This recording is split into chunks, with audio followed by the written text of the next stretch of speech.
Դե ինչ, սիրելի հեռուստադիտող, ինչպես թողարկման սկզբում ասացինք, մայիսի 26-ին հայոց պատմության երկու կարևորագույն ճակատամարտերի օրն է՝ Ավարայրն ու Սարդարապատը։ Հայաստանում ճանապարհորդելիս կհանդիպեք բազմաթիվ հուշահամալիրներ եւ հուշարձաններ նվիրված երկրի համար կարևոր պատմական իրադարձություններին։ Սարդարապատի հերոսամարտի հուշահամալիրը Հայաստանի ամենախոշոր եւ մասշտաբային համալիրներից մեկն է։ 1918 թվականի մայիսի 21-ին թուրքական ուժեր ներխուժեցին Արարատյան դաշտավայր եւ գրավեցին Սարդարապատ գյուղը։ Քայլ առ քայլ նրանք մոտենում էին Երևանին, ճակատագրական վտանգ ներկայացնելով հայ ազգի ապագայի համար։ Սարդարապատի 9-օրյա ճակատամարտն ավարտվեց հայերի լիակատար հաղթանակով, որի արդյունքում հակառակորդը ջախջախվեց ու հետ շպրտվեց։ Այս ճակատամարտը վճռական նշանակություն ունեցավ Արևելյան Հայաստանի եւ հայ ժողովրդի պատմության համար։ Եվ մեր տաղում է Սարդարապատի հերոսամարտի հուշահամալիր թանգարանի տնօրեն, պատմական գիտությունների թեկնածու Սվետլանա Պողոսյանը։ Բարի լույս։ Շնորհակալություն մեր տաղավարում լինելու համար։ Եկեք հասկանանք վաղը ինչ է սպասվում թանգարանում, հուշահամալիրում, եթե մենք այցելենք Սարդարապատ։ Շատ լավ, ասեմ, որ մենք ինչպես ամեն տարի, այս տարի եւս բացառություն չէ, հուշահամալիրում եւ նաեւ թանգարանում մի շարք միջոցառումներ ենք կազմակերպել։ Խորհրդային շրջանում մենք հենց այսօր ենք նշում Սարդարապատի ճակատամարտի հաղթանակը։ Հետագայում արդեն 26, 27, 28 այս օրերի մեջ մենք մի շարք միջոցառումներ ենք ձեռնարկում։ Այս տարի ասեմ, որ Անդրանիկ Զորավար թանգարանի հետ համատեղ մենք նախատեսել ենք մի ժամանակավոր ցուցահանդես, որտեղ կներկայացվեն հայոց զորավարի մշակութային մասունքները եւ իր մարտական թուրը, աստվածաշունչ, անձնական իրեր։ Ընդհանրապես մենք շատ կարևորում ենք ազատագրական պայքարում Անդրանիկ Զորավարի դերակատարությունը եւ նաեւ ասեմ, որ հուշահամալիրի տարածքում մեր այցելուներին բավական հետաքրքիր համերգներ են սպասում, այսինքն եթե նրանք լինեն 12:00-ին եւ նաեւ 15:00, նաեւ ժամը երեկոյան 7-ին անպայման տարբեր համերգների ականատես կլինեն, այսինքն եւ ժամանակավոր ցուցադրություն եւ համերգներ, ասեմ, որ նաեւ մեր հիմնական ցուցադրության պարարվեստի այդ սրահը, ցուցասրահը կհամալրվի Կարինի տղամարդու հագուստով, այսինքն շատ սենց միախառնված եւ ազատագրական պայքար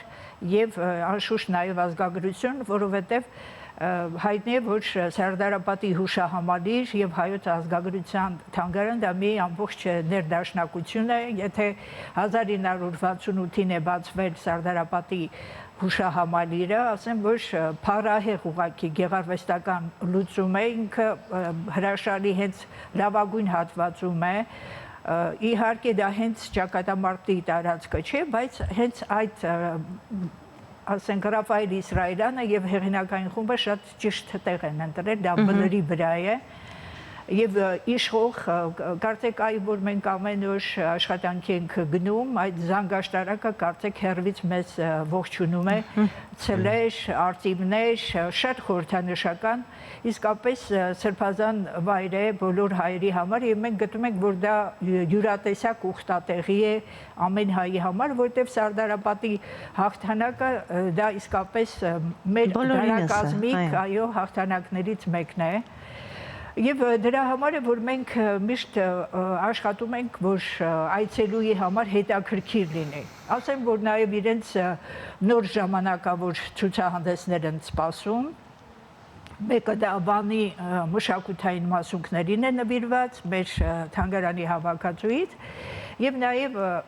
շատ հպարտությամբ կասեմ, որ մեր թանգարանը ունի ավելի քան 78000 թանգարանային առարկա, որոնցից մի հատվածը հենց աշխարհի ժողովուրդների ազգագրությանն է նվիրված, եւ մենք մի ժամանակավոր ցուցահանդես եւս նվիրել ենք մեր հավաքածուին պահպանվող այն ազգագրական արտեֆակտներին, որոնք ներկայացնում են աշխարհի տարբեր ժողովուրդներին։ Այսինքն հուսամ, որ այցելուի համար բավական հետաքրքիր կլինի այցելությունը հայոց ազգագրության թանգարան եւ անշուշտ Սարդարապատի հուշահամալիր, այդ տոնականությունը այնտեղ անպայման թևածելու է։ Տարիներ շարունակ հուշահամալիր թանգարան քանի այցելու է գալիս, տեսնում ենք արդյոք աճ եւ տեսնում ենք հետաքրքրվածություն երիտասարդների մոտ արդյոք լիարժեք հասկանում են այդ օրվա կարեւորությունը։ Այո։ Ասեմ, որ երբ որ մենք դիտարկում ենք թանգարանային լսարանը, տեսնում ենք, որ երիտասարդները բավական առույցի բաժին ունեն։ Եվ դպրոցականներ, եւ պատանիներ, եւ երիտասարդներ, իսկապես սա այն դաշտն է, որ հայ մարդը իրեն շատ հպարտ է զգում, հաղթանակած է զգում։ Անկախ տարիքից։ Այո, եւ այդ շունչը հստակորեն երևում է եւ հենց նույնիսկ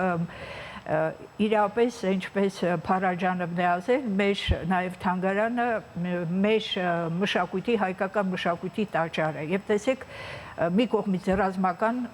փայլուն հաղթանակ, մյուս կողմից մշակութային ժառանգություն, հրաշալի ներդաշնակություն է եւ դրա արձագանքը այսինք այդ զանգը հնչում է յուրաքանչյուր հայ երիտասարդի մեջ եւ սրանք խոսքեր չեն ուղղակի, մենք դա գործնականում տեսնում ենք։ Իսկ կրթական ծրագրեր թանգարանում լինում են արդյոք եւ այս օրերին ինչ կրթական ծրագրեր են սպասվում կոնկրետ։ Ելնելով այն հանգամանքից, որ երկու ուղղվածություն ունի, մենք օրինակ ունենք կրթական ծրագիր Մայիսյան հերոսամարտերի խորհուրդը հաղթական մայիս, դա հենց ուղղակիորեն վերաբերում է մեր հիմնական ցուցադրություններից մեկին։ Մենք հայտնի է, որ երկու հիմնական ցուցադրություն ունենք, 6500 քառակուսի մետրի մեծ մասը նվիրված է հայոց ազգագրությանը, մեր հայկական մշակույթի տարբեր ենթամշակութային համալիրներին, այսինքն եթե ցանկացած մեկը մտնում է մեր թանգարան, վերջում ինքը հատուկ շեշտում է, որ մենք հասկացանք ովքեր են հայերը։ Դա հրաշալի գնահատական է եւ կրթական ծրագրեր իրականացնում ենք նաեւ ազգագրական թեմաներով։ Օրինակ հայկական հանգույց, հայկական տարազ, թխում ենք հայկական լավաշ, ինչ հետաքրքիր։ Հայկական գաթա եւ պիտի նշեմ, որ հատկապես երեխաներն են շատ սիրով այդ ուտեստին նվիրված կրթական ծրագրերին մասնակցում եւ տղաները բավականաչափ ակտիվ են։ Հետաքրքիր է, այսինքն երևում է, որ գրավում է հատկապես նույնիսկ մանկապարտեզի, այնուհետև դպրոցահասակ երեխաները շատ սիրով մասնակցում են նշածս կրթական ծրագրերին։ Իսկ կրթական ծրագրերը ամեն օր կան, այսինքն մարդով աշխատանքային օրերին կայցելի կարողանա մասնակցել։ Պատվիրվում է, այսինքն դրա պահանջարկը պետք է լինի։ Մենք տեղեկատվական թերթիկներ ենք պատրաստել եւ տեղադրել ենք, հանրահրաշակում ենք, թե ինչ կարող ենք առաջարկել այցելուին, մասնավորապես փոքրիկներին եւ ինչու՞ չէ, նաեւ մեծիկներին, որովհետև մենք ուզում ենք, որ իրապես մեր մշակութային արժեքները, որոնք կենսունակությունը չեն կորցրել նաև 21-րդ դարում, ներկայացվի եւ այն ժողովրդական հմտությունները, գիտելիքները, որ անվարել է մեր ժողովուրդը դարերի ընթացքում, հասանելի լինի նաև 21-րդ դարի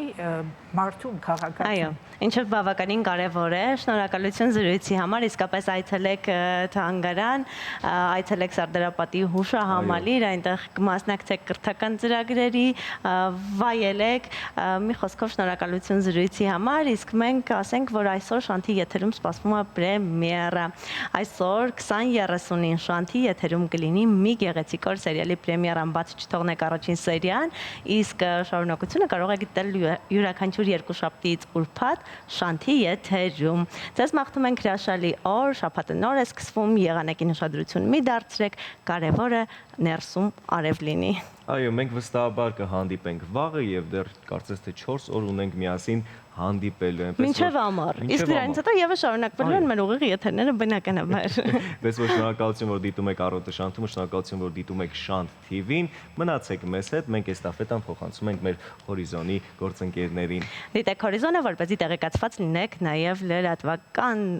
տեղեկություններից։ Ձեզ մաղթում ենք հաճելի օր եւ ասում հաջողություն։ Հաջողություն։